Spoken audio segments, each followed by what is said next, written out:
Okay, so year sevens, completing the Gothic work that we've been doing recently, we're going to be looking today at how, understanding how atmosphere can be created through pathetic fallacy. Very odd name, but we'll find out exactly what it is. So we're going to be doing some work on Frankenstein, or coming up over the next lesson or two. So just a starter, and I've got a few questions. You can write your answers down to these, discuss them with somebody at home with you, or you can just have a think about them. How do you feel when the sun is shining? How do you feel when the weather's cold? And how do you feel when it's raining? Okay.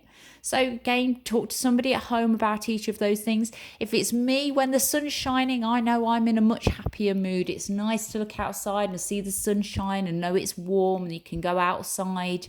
Think about the weather recently. We've had some really fantastic weather. It's been lovely to be able to get outside in the garden or go for our daily walk in the sunshine. Over the last couple of days, it's changed. It's been miserable. It's been cold and it's been wet. And I know that's made me feel a little bit miserable and I don't really want to go out. You've got to wrap up warm. So have a think about how you feel with those different types of weather. So pathetic fallacy then, that's when the weather or the environment mirrors the mood. So we've got some examples in text. If you talked about smiling skies, then that gives a sort of happy atmosphere, doesn't it, to a piece of writing. If we described angry winds, then it might make us think that in a piece of writing, it's not going to be a happy story if you're describing angry winds. Got a few pictures to have a look at. This is quite a relaxed and calm picture, isn't it? He's calm and so is the environment. Look at the water and the skies. It's a very chilled out, relaxed picture that we've got in front of us here. If we look at this one, this man feels angry, possibly crying. So the weather is pouring rain and thundery. So that's reflecting the character's mood.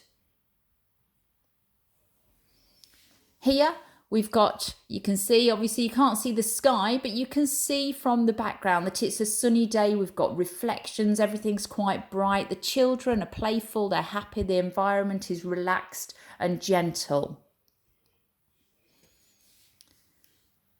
So if we look at this picture then, what emotions do you think are going on here? What's the weather or the environment and how would that reflect in emotions? Have a think about that, write it down, discuss it with somebody at home with you. How about this one then? If this image was described in a book, what would you expect the characters to be feeling here?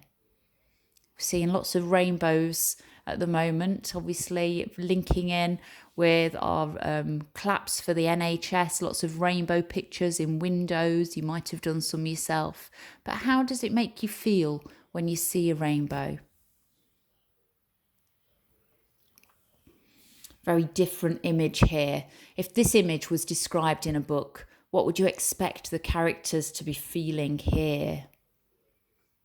Certainly a very different image to that rainbow one we've just seen.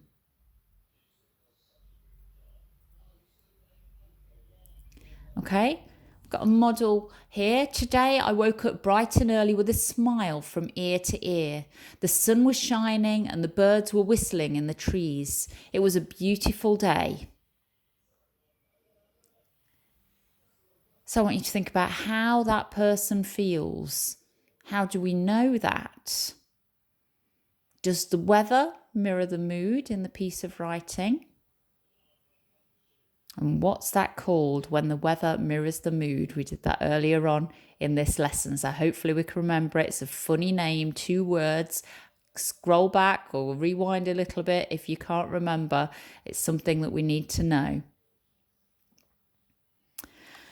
So, using what you've learned about pathetic fallacy so far, I'd like you to write a paragraph in which you use pathetic fallacy to create a particular atmosphere, okay? Things like really bright sunshine, you might link in with being in a happy mood. So if you're going to be writing a paragraph about somebody being very happy or good things happening, then it's probably going to be sunny, bright, warm. If you're thinking about something like the horror stories, the gothic writing that we've been doing, then you might be thinking about a darker environment, about stormy weather, winds, rain, thunder, lightning. All of those fit in more with the gothic type of writing that we've been studying. But it's entirely up to you which type of weather you want to mirror here in your piece of writing, and get somebody to assess it for you. You can either send it to me, or you can ask somebody at home. Try to identify what sort of atmosphere is being created. Have you tried to create a really happy atmosphere? Have you tried to create something a bit scary, a bit spooky, a bit mysterious? And I want you to have a go at underlining the language which helps to create that particular atmosphere.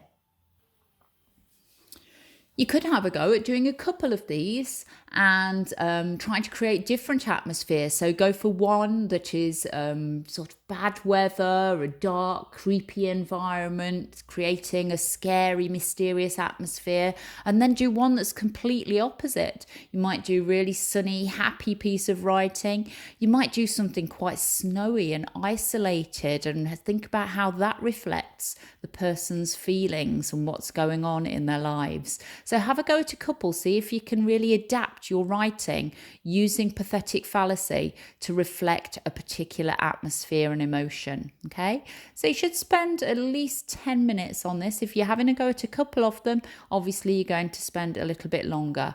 As with all your work, if you want to send it to me, that's absolutely brilliant. Email it to me, put it on folder under my name, and I'll be able to find it there and have a read through what you've been doing.